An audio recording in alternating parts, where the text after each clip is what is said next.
5, so we'll go ahead and get started. Pleasure to be here today. My name is Jason Kelley. I'm the Extension Corn Agronomist in Arkansas. After lunch, I don't know whether this is good to turn off all the lights or not. That's just right. Just right? All right, good deal. Well, what am I going to talk about today? About corn plant populations, nitrogen rates, and we'll talk a little bit about everything else. So, pleasure to be here today. I've got Arkansas grower Brandon Cain. He's going to talk after me here momentarily. So, I think we'll have plenty of time for questions, and I'd rather answer questions than go through too many slides. So how was everybody's corn crop this year? Pretty good. You know, I think in the Mid-South, and these numbers don't show up as well as what I thought they might, but Arkansas, we set a state record, 187 bushel. Louisiana set a record, 185. Mississippi, 186. So the Mid-South, the Delta states, we had a really good corn year. You know, I had guys tell me they had the best, by far, the best corn crop they ever had. Anybody hear that sentiment? You know, I think that was fairly common. Now, you know, the problem was many of them said, well, I had the best yields, but I lost more money than I ever have. You know, and that's probably one of the downsides. So what I'd like to do today is we're going to talk about some ways we might be able to cut input costs and basically where we spend our dollars to get the best return. So, you know, I think probably all of our states, universities have crop budgets. Your banker may have a budget similar to this, but you know, Arkansas's budget in a typical furrow irrigated system, this is just total operating costs. It adds up to a little over $800 an acre. That's just operating costs. And to cover that at $4.56, what Chicago September corn was the other day, you need 176 bushel just to cover the basis. And you look at that seed and fertilizer, that's over half our budget. You know, you could argue with these numbers, your budget may look different, but I would almost think that the seed cost and fertilizer is going to be your biggest input cost. So how can we cut back? And you know, I think in our budgets they were using $330 a bag per seed. That's quite a little bit. Some of you may be able to get that cheaper. Maybe we're getting discounts, early discounts, bulk discounts, but sticker price, that equals out to about $134 an acre at our normal 32 to 34,000 seed rate. So thoughts on reducing seed? Well, I've got five things here, and the first one may be what we would normally think. I'm probably not going to change anything on seed cost or seeding rates if I'm already at the 32 to 34,000, and I'm talking irrigated fields, pretty good yield potential. And we'll look at some data here in a little bit that shows why I'm not really too concerned about or don't want to cut seeding rates much.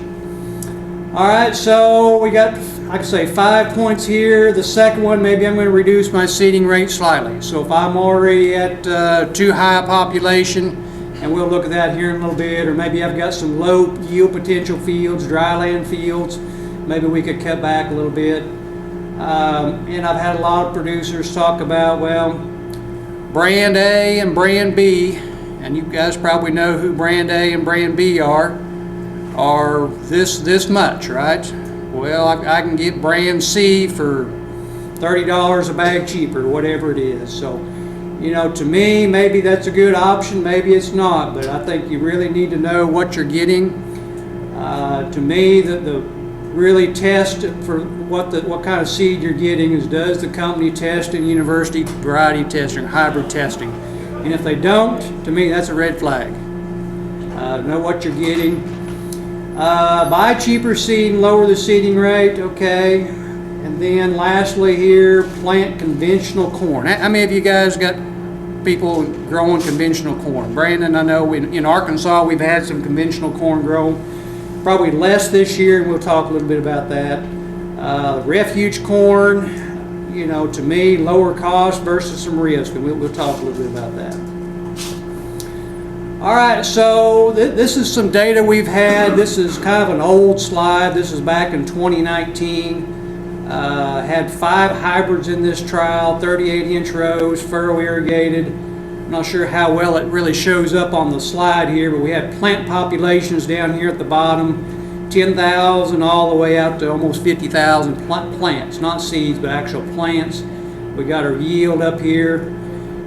This red bar signifies about 32,000 where we would normally recommend being.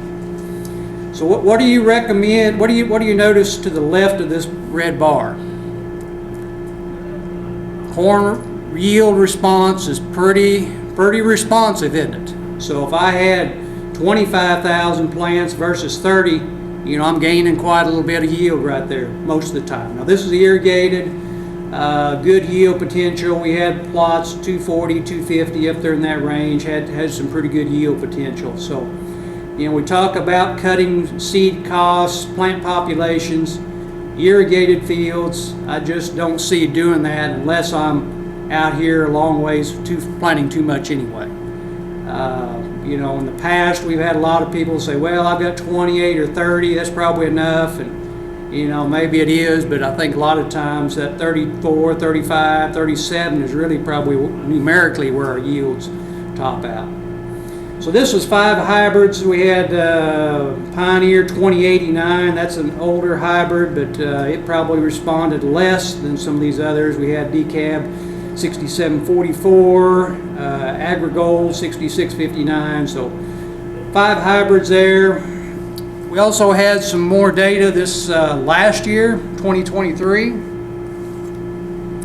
A lot of information on here. My colors kind of got messed up here, it looks like, but we'll talk about the nitrogen rates here in a little bit, but same setup on the slide. We had yield potential here and final plant populations down here on the bottom, 22, 27, 32, 37, 40, 42. So I've got circled here on the bottom here, so this 156 is the average of four nitrogen rates we had up here. So on average we went from 156 to 199, 215, 223 to 223. So this data lines up almost identical to the previous slide where, you know, somewhere 32 to 37 probably numerically topped out our yields. So this is 38-inch rows, furrow irrigated, silt loam soils. You know, if we were on 30s, maybe that shifts that line a little bit further out, a little bit higher population, but you know, if you look here, you know, we could plant more seed and something else is limiting our yield potential. Whether it's drainage, water, or something else, it wasn't plant population. So other things, conventional corn, like I say, we've got some areas in Arkansas growing quite a bit of conventional corn, so non-Roundup, non-BT, so basically non-GMO corn. Previously we had growers getting a premium. So that made sense. We had lower seed costs, got a premium, everything was great. All that went away for this coming year, so we've still got guys that are thinking about growing conventional corn just primarily for seed savings. And to me, the biggest risk is glyphosate drift. And you know, does the risk outweigh reduced seed cost? And for me, I'm probably going to say no. Unless you've been doing it for several years, you feel pretty confident, maybe you're protected. Now the refuge corn, probably a little bit cheaper, so just straight Roundup, no BT in there. If we're planting it early, I think that's a good option. You know, you'd be surprised how many farmers at the end of the season say, you know, that refuge corn, it was my best corn of the year, the whole year. I said, well, when did you plant that? Well, I planted it first. I said, well, that's probably a part of it as well. That, you know, if you don't have corn borers, refuge corn probably gives you the same yield. And so I don't know how well this shows up in the back, but pretty small print. But we had some trials over 4 years, and we had more than 4 years, but basically looking at Roundup, BT, or a stacked version up on top, and these are some older hybrids, but really just the technology differences here. So we had the stacked version, straight Roundup every year, and the conventional version. So the 4-year average out here on the right, man, we got 218, 212, 215. So, you know, not a lot of differences in yield. Maybe that saves you a little bit, maybe not, but we didn't have any glyphosate drift, we didn't have any corn borers, and, you know, shouldn't have been any differences in yield. Same thing, we had some pioneers here, 3 years, 2 different hybrids, the same trend though, the stacked Roundup conventional. And that's typically what we've seen. So the producers that, Brandon, you've grown some conventional corn and you felt like you probably didn't lose any yield. Right, sometimes better. Yeah, sometimes better, yeah. But I could show you some data here where we did have corn borers or had some glyphosate drift, and you know, it's a different story there. So just the seed cost to me, I think in most of our situations where we got good yield potential, you know, maybe it's an irrigated field, somewhere that 32 to 34,000 plants per acre is what I'm probably going to shoot for. You know, we could go more. Maybe we've got really good yield potential, but at some point we're spending as much as what we're getting back. We're hitting that plateau. You know, a whole lot more than beyond about 35,000. I think maybe we're starting to spend more than we're getting back. Low potential fields, yeah, maybe we can cut back a little bit, or if we're planting 40,000, you know, maybe we can cut back a little bit. The conventional corn, to me, that's pretty risky given where we're at this year. We can't have any mess ups given the economic situations, but you know, if we're planting greater numbers of refuge acres, maybe that does make sense. Maybe that saves us a little bit of money there. All right, anything on seed populations, plant populations? Okay. All right, the fertilizer, you know, if you looked at that budget when we started up early on there, that's the biggest piece of pie, right? And in our U of A budgets, it's about 36% of the budget on a furrow irrigated system, and so we got NPK, sulfur, zinc, we got them all in there. Yours may be different, but you know, in the steel, we're trying to figure out whether we can cut anything. So I don't know how well it shows up here, but this is potash deficiency symptoms. So I'll tell you a little story. We had a field last year on one of the research stations, 10-acre field. I went out and sampled it, took about 10 samples, combined them into one, sent it off, come back, optimum P, optimum K, doesn't need any fertilizer. Well, the station personnel, they sampled the same field, and they got the identical results. So then, mid-season, this corn ear is about thigh high, and I go out there, and you know, I got pockets of potash deficiency. So, you know, when producers say, man, can I cut P and K any? You know, I'm going to go back to how well you know that field. You know, do you have annual soil samples, and do they every year, do they tell you the same thing? You know, we got year-to-year variability, of course. And then how wet and uniform your fields are. How, you know, is it a new field? And like I say, this was a new field we went into. But two soil samples from 2 different people said it was good, but it really wasn't. So we had some pockets out there. So I caution people wanting to cut back, know what you're getting into up front. You know, the nitrogen, I think that's, you know, really where we're spending the bulk of our money on for fertilizer. In our program, sand, silt loams, furrow irrigated, roughly 220 units of nitrogen. And at that level, if everything goes right, we're getting about a bushel per unit of nitrogen. So 1 bushel of grain per unit of nitrogen. So we're split applying, limit how much nitrogen we're putting out at planting, side dress it, somewhere B3, B6, or we got guys that are putting out 2 side dresses depending on how much nitrogen they're putting out, how much they put out at planting. Pre-tassel, to me, that helps spread the risk out, make sure we got adequate nitrogen late season. You know, we've got people that will spoon feed. How many of you spoon feed? You know, we call the plane in or go out 3 or 4 different times. I think sometimes spoon feeding can get expensive, especially if you're paying somebody to do that. It can add up pretty quickly. So, This is some data, same type of slide as what we had on the plant population slide, but just arranged a little bit different. I've just looked at the nitrogen responses here. So yield, nitrogen rates down here on the bottom. So we had all these different plant populations. So averaged over all these plant populations, this at 150 units of nitrogen, we got 199 bushel.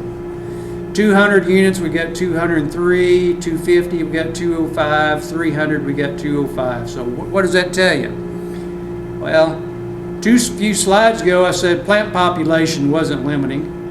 Well, 200 to 300 units, we didn't really move the yield level at all either, so something else is limiting. So, you know, to me, more nitrogen doesn't necessarily give you more yield, even if you look at these different plant populations. So, you know, this is really going to line up probably pretty good with what we would recommend, somewhere in that 220.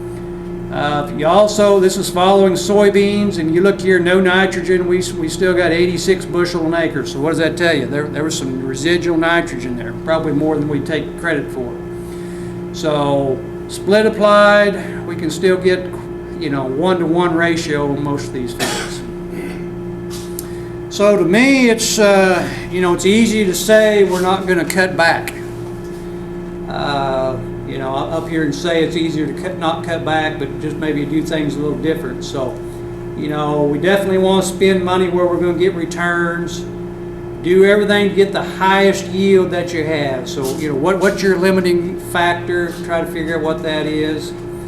You know, to me, it's a little bit about field selection. So if you got fields that are going to require a lot of P and K, going to be expensive to grow corn in, you know, maybe those are fields we plant soybeans in. You know, in Arkansas, Mississippi, we've probably got a lot of fields with variable soil types, right?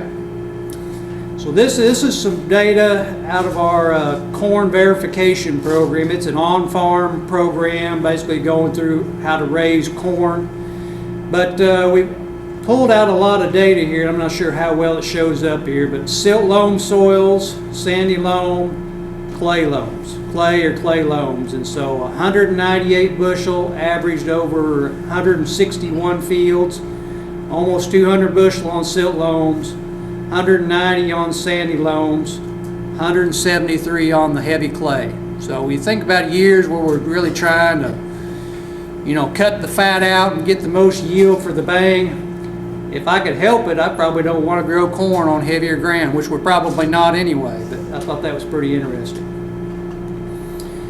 What about planting date? You know, we heard some planting date talks earlier today. To me, you know, we'll look at some data here in a sec, but plant for the best stand, not necessarily the date, within a given range here. I think all of us would agree that early planting is probably better than late. And, you know, we probably got a wide range in geography in this room, but if you're in Louisiana, it probably is going to be in March. If you're in northern Arkansas, maybe it's early April.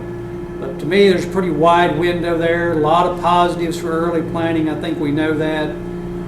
Downside, maybe we're not going to get the stand we want. If it takes 3 weeks to come out of the ground, you know, a lot of bad things can happen. So this is some data, again, out of our verification program.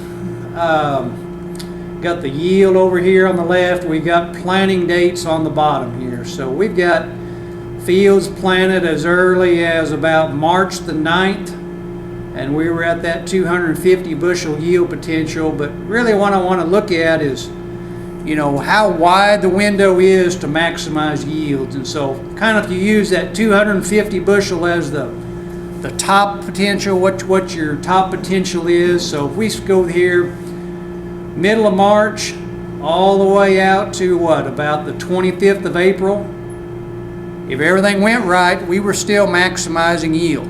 After about the 25th of April in Arkansas, our yields probably started to go down. But if you look at that, there's a lot of, you know, planting date is really not all that impressive, is it?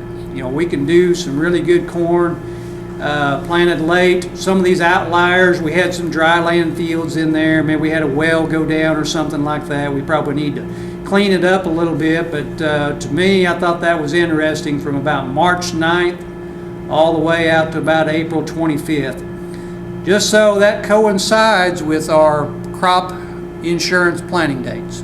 Thought that was pretty interesting. You know, so the last slide I've got here, we'll turn it over to Brandon here a little bit, is just some things to think about, you know, how we're going to maximize yield. And, you know, there's a lot of ways we can not maximize yield, right? And so ryegrass, this is ryegrass, this photo's into March. We got a lot of ryegrass out there, probably not going to be able to control very well, so that's not going to be in my mind, that's not going to be a profitable field. Got to take care of ryegrass up front. You know, to get fields like this, we need probably a 2-pass program on weed control. We can get that. You know, there's a lot of options out there, but we got to work at it to get something like that. Irrigation, Brandon may talk a little bit about soil moisture sensors. A lot of our corn's irrigated, but having the sensors out there to figure out maybe we need to water today and not tomorrow, or maybe we need to water in 3 days and not necessarily today, that may help. And then you know, not going to talk about hybrid selection, but I know a few years ago I rode around with the grower, and he had a lot of corn that year, but he had one hybrid. Every field of that one hybrid looked like that, and all the others were standing up. So you think about that, I mean, he had really good yield potential, but he was leaving a lot on the ground. So something like that's pretty hard to overcome. So I'm going to stop there. I don't know if I used my 20 minutes or something like that, but here's my contact. A lot of this information we talked about was funded through your checkoff dollars through the Arkansas Corn and Grain Sorghum Promotion Board. And I'm going to stop there. I think that maybe Brandon will hold off questions till the end, and we'll turn the lights on so we can see a little bit better. But I'm going to turn it over to Brandon Cain. He's my farmer cooperator, and so Brandon, I'm going to turn it over to you. So I twisted Brandon's arm to do this year. So Twisted it real hard. So if he seems a little mad at me, he probably is. Go ahead, Brandon. All right. Hello, everybody. My name is Brandon Cain, and I'm a farmer in White County, Arkansas. I want to thank Dr. Jason Kelley for inviting me over here today to speak to y'all about growing corn. Just going to talk about kind of how I grow corn. I farm, like I said, in White County, around a little town called Griffithville. If you've ever been through there and you blinked, you probably missed it. It's situated between Searcy and Desart, if you're familiar with that area. I farm with my wife Samantha and my youngest son Brady. He's 15 years old, and we've got two full-time employees on the farm. Farm about 1,700 acres, just corn and soybeans, 100% irrigated, 95% of it's furrow irrigated. We do have one center pivot. Hopefully after next year I've got a center pivot for sale. We're building another reservoir this year. In my area, water's real limited. We use a lot of reservoirs and tailwater recovery systems. So we really got to stay on top of our irrigation.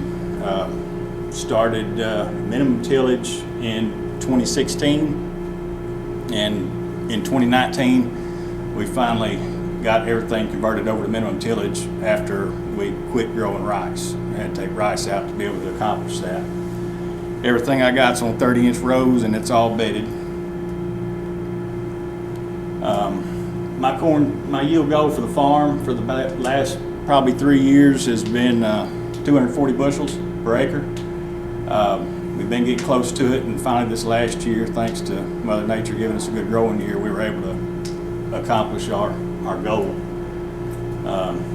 But like everybody in here's probably got your good fields and your bad fields. I've got fields that if it doesn't make 260 or 70, I'm not very happy, and I got fields if it makes 210, I'm tickled to death. So what does it take to reach your yield goals? Well, first, everything's got to grow right. You can't stump your toe in a corn crop. It's unforgiving, as most of you know. You got to start with a good stand, getting planted on time, like Dr. Jason was telling us, in that best window, and get your inputs out in a timely manner as well. For me, The preparation starts in the fall. Behind the combine, we're pulling our soil samples. Try to pull them every 3 years. We're finally getting everything close to being grid sampled. Starting to use variable rate applications for our, mainly for lime purposes. That's where it really pays off. But so we're getting those soil samples pulled, and if we do need lime, that's when we do it. It's in the fall in front of our better pass. I like to use a lister plow in the fall just to get those beds hit back up, get those furrows cleaned out so they'll dry out in spring. Try not to do a lot of tillage. Like I said, I'm minimum till, so we're doing that one pass in the fall and one pass in the spring with a chopper, and that's about it for that, for tillage. So what does my corn program consist of? Fertility wise, if I can get my hands on it, I like chicken litter. We're lucky right there locally. We've got several broiler houses right there close to us. The last couple of years has been kind of harder to get a hold of it, even though they're right there locally. People are figuring out that the chicken litter is worth a lot of money now. So a lot of people are paying more than I believe it's worth. But typical analysis is, my rule of thumb is a 50-50-50. We always get a couple of samples every time we buy some though, just to make sure, because you can get some bad litter if you're not careful. Downside to chicken litter is, one of them is you can't always get it when you want it. You're at the mercy of whenever they want to clean the house out. A lot of times it seems like it's dead in the middle of the summer or dead in the middle of the winter, and you got to have a place to stockpile it, and that way you can put it out whenever conditions are right. My program with the litter has been an average of 1.5 tons per acre per year. And the way I would do that would be I would put 3 tons out on half the farm every other year, and try to get that manure put out in front of the corn crop. That way we're getting more use out of that nitrogen. And back to talking about the analysis on the nitrogen, I like to give the litter credit for about half of what nitrogen's in it, half of what it tests for. And overall, over the last, say, 10-15 years I've been using litter, we've built our phosphorus levels up in our soil. We typically still add a lot of sulfur and the potassium. Maybe somebody smarter than me can tell me where it goes, but I can't seem to build that up on the soil test, even though it's testing for 50 units. And something else you need to watch out for when you do start building your phosphorus levels is your zinc levels in your soil. I think they want to be somewhere around like 8-to-1, maybe. We always incorporate our litter as well. That way we're not losing any. Talking about our nitrogen, I try not to apply too much nitrogen at planting. I think Dr. Trenton Roberts was the one that kind of really opened my eyes up on this. Listen to him give a talk about putting out pre-plant nitrogen, and he says that every unit you put out pre-plant, you're going to lose at least half of it. So we've started pulling back on that quite a bit, and we've got it down to, this year we're planning on putting out 30 units pre. Last year we put out, I think, 36. I do use a starter fertilizer. With my planter, we have in-furrow and a 2x2 system on the planter. In-furrow, I used a product last year that was equivalent to 4 gallons of 1034O. I ran a quart of zinc and a pound of a humic product. And then on the 2x2 was where we got most of our pre-plant nitrogen. We ran 12 gallons last year, going to run 10 this year, the 28005. Really like how that system works, how the corn grows off with that. It does slow down planting, but in my opinion, it's well worth it. I think if I averaged it out, I would probably guess it would be somewhere around a 10 bushel per acre benefit just from having the starter and the liquid 2x2 on the planter. Some years is more than that, some years is less, but 10 would be a good average in my mind. Been using Pivot Bio for 5 years now. This will be my 6th year. It seems to be doing the job that it's intended to do. We've cut our nitrogen units back 30 units so far since we've been using it. I know they say that you can do 40, but I'm always skeptical. But we are working towards cutting more and more. On our side dress nitrogen, we're using urea and the 28005 liquid. I would kind of like to be able to use the liquid for both applications and do away with the urea, but I feel like by cutting back on that pre-plant in, that I need to get that first little shot out before the corn gets very big. And so we've been targeting kind of putting it out at that V3 stage, and at that stage the corn to me is just too small to run Y drops through, and that's what I use to put out my 28005 liquid. The tubes seem to break off the corn or splash up on it and burn it to the ground. So we're putting out urea about V3. That's about the time that corn plant's really getting into those bands of nitrogen that we put out with the planter. And so we're putting out the 100 pounds of urea, and that's carrying us to about the V8 to V10 time frame. I wouldn't want to go no longer than V10. Somewhere between V8 and V10, we come back with another real big shot of that 28005 through a Y drops, and that's enough to finish out the year.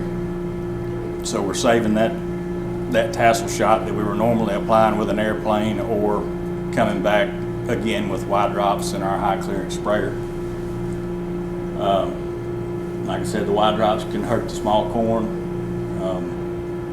Benefits to the Y drops is, I can apply it myself and control when the timing of when I get the nitrogen out, and it's placing that nitrogen right there at the base of the plant, on both sides of the plant, right there above the roots, where that plant's not having to pull it in from way out in the middle like it would with a knife and rig.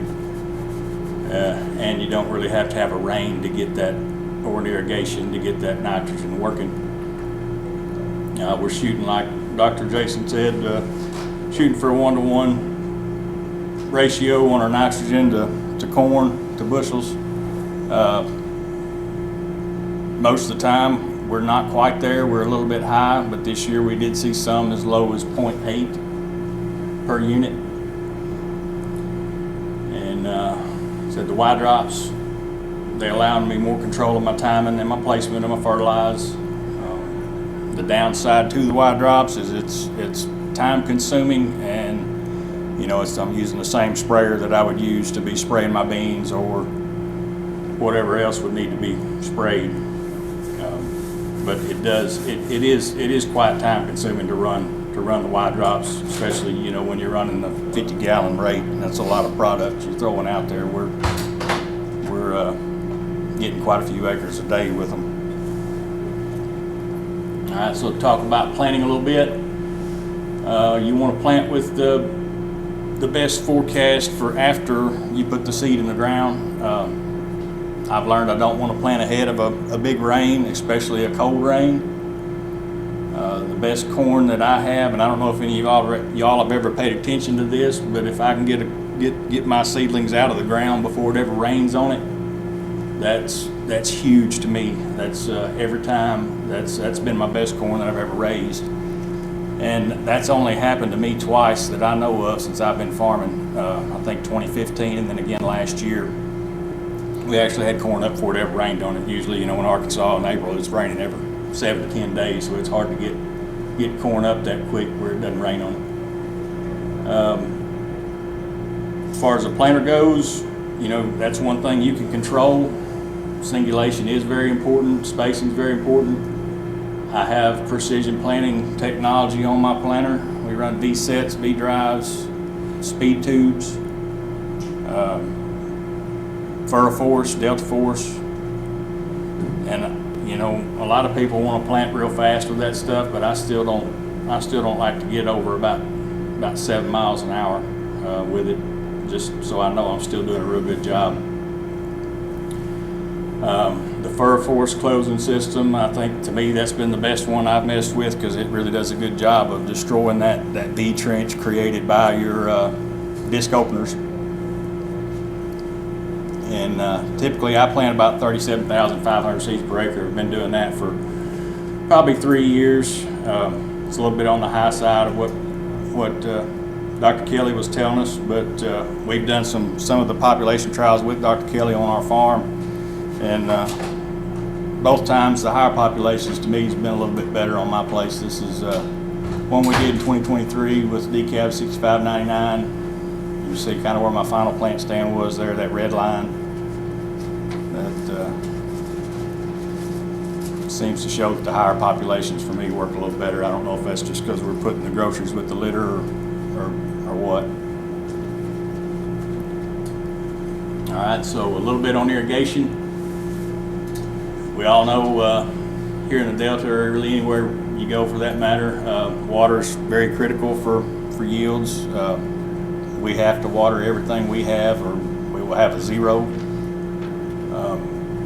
In my area, our water is very limited. Our wells it's not that the water's not there, it's the ground won't turn loose of the water. We've got a lot of 4-inch wells. We got a few 6-inch wells if you're lucky, but most of them are still putting out less than 700 gallons a minute. The 4-inch wells are, around 200 to 300 most of the time. So we got a lot of surface water that we use in our reservoirs and tailwater recovery ditches, and so we really got to be mindful of when we start watering. I feel like I would rather see my corn crop suffer just a little bit on the front end than I would run out of water on the tail end. So when that corn first starts to twist up a little bit there in the middle of May, when you first starting to get those 85-degree days, I try not to worry too much about it, especially because usually middle of May we're still catching a rain, every 5 or 10 days seems like. So I definitely look at my forecast before I did start the water on that small corn, because I feel like you can do more harm than good if you did jump out there and start watering. Say you watered it for 2 days and then 2 days later you get a 2-inch rain. I feel like that hurts that corn more than it would if it would have stressed just a little bit for 2 more days. Started using some soil moisture sensors a few years back. We entered a soybean field and a corn field in the University of Arkansas's most crop per drop contest, and that kind of introduced me to the soil moisture sensors, because they brought out a set of moisture sensors for each one of those fields and let me use them for the year. And what I found with it is, most of us get on a irrigation schedule. We'll say we're going to water our corn every 5 days or 6 days or whatever it may be. If you'll monitor that soil moisture sensor and look and see, maybe on that 5th day, it's not, you might have enough irrigation or enough moisture left in the ground to go another day or maybe 2 more days. And if you can put that off a day or two, I'm watering my corn 5 to 10 times a year. If I can, save a day on each one of those irrigations, that's knocking a pass or 2 of irrigation out for the year. And for me, it can mean a lot, because a lot of times we get to the end and our ponds are dry. So the moisture sensors give me a better idea of what's actually in the soil than just looking at the crop and how it's reacting. It's allowing us to stretch our irrigations out as far as we can. I think it's a very useful tool. Not something that you really want to have just every single field, because they are expensive, but if you can have it in a few representative fields, I think it's a good tool. Our herbicide program, normally it's a 2-pass program. We try to get something out behind the planter, like a dual, it's usually dual, or some type of product like that, then come back post with a Halex product, something similar to that. Fungicides, I'm always going to use a fungicide on my corn. Doesn't always pay the bill back, but I think the benefits outweigh the the cost most of the time. So my timing on my fungicide may be a little bit earlier than most would do or most would recommend. I like that pre-tassel, or like you drive by the field and you see that first tassel poking out. That's kind of when I like to get my fungicide out. Triva Pro and Veltima, both the products that I like to use. They're both very good products. Triva Pro to me is maybe a little bit better on southern rust. The Veltima is probably a little more better, a little more focused on plant health. You know, it seems like the stalks stay greener longer with the Veltima. Like I said, I feel like they're worth the money most years. If for nothing else, for me, it's that you're making sure that your stalks are as healthy as they can be. If you got to let that corn sit out in the field at harvest for a little bit longer than it should, that those stalks aren't getting brittle and causing problems with the corn header, or a wind event happens and you wind up with your corn all over the ground.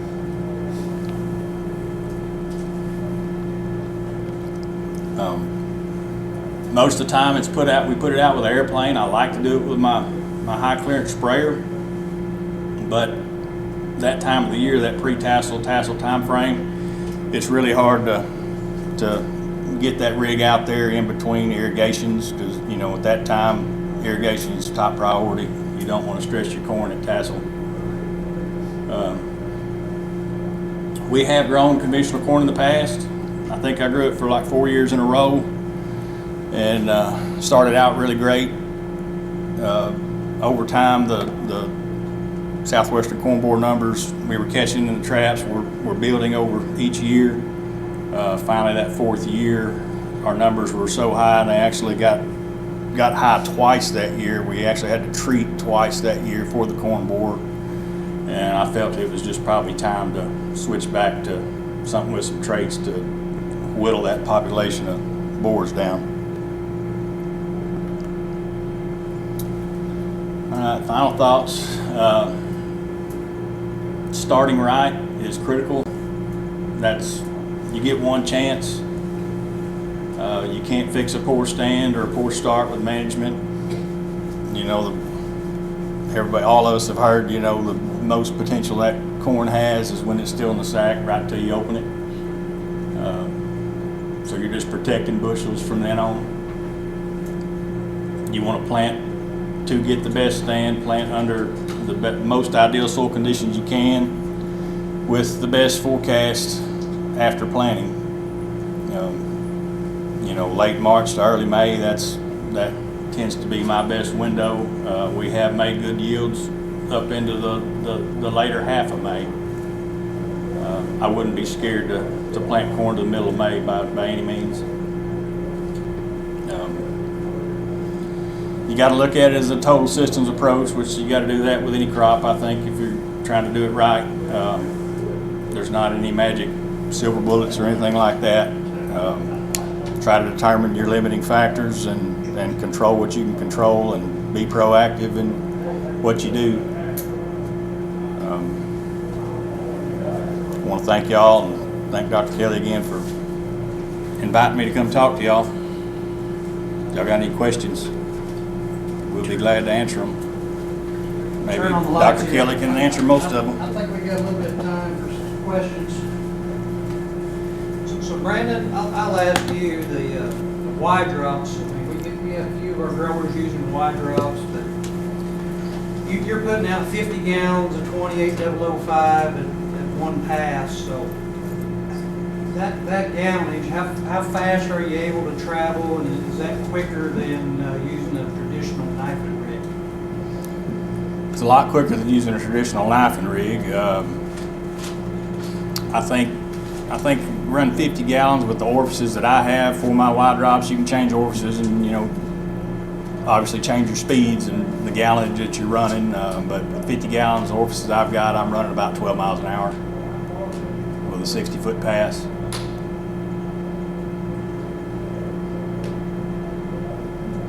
And, you know, when I first started running the Hagee sprayer, I had a nitrogen toolbar on the front of it, and we were trying to run that thing 13, 14 miles an hour. It was a 12 row 30.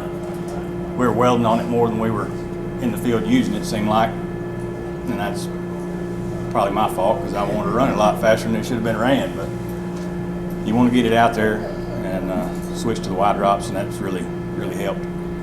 So your wide drops, I mean, how wide are you applying to? It's 60 foot, 24 rows at a time.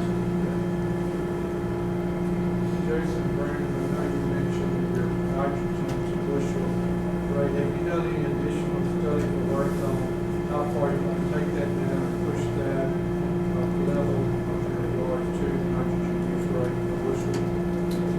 The question was, you know, we talked about the 1-to-1 ratio of nitrogen to bushels. And, you know, I think it doesn't always line up that way. I mean, if you're at 240, 50 bushels, and you put that many units out, I mean, that's pretty easy to see. Now, sometimes we'll put that many units out, like it's heavier ground, and we're not going to get quite there.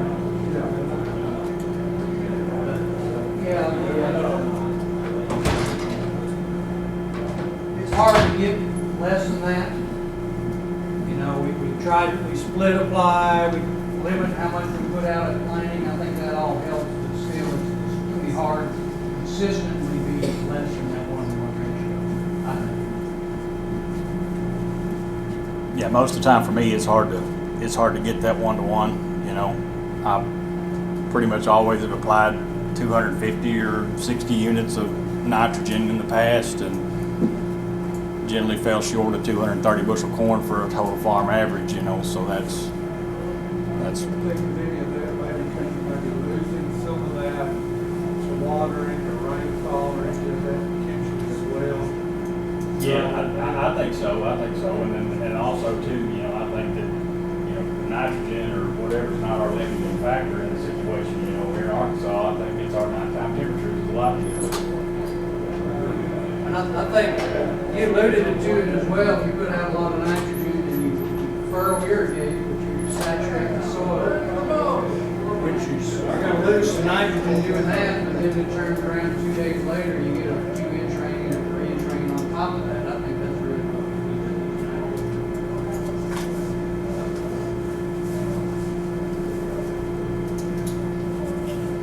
All right, well, I appreciate everybody's attention, and Brandon, good job.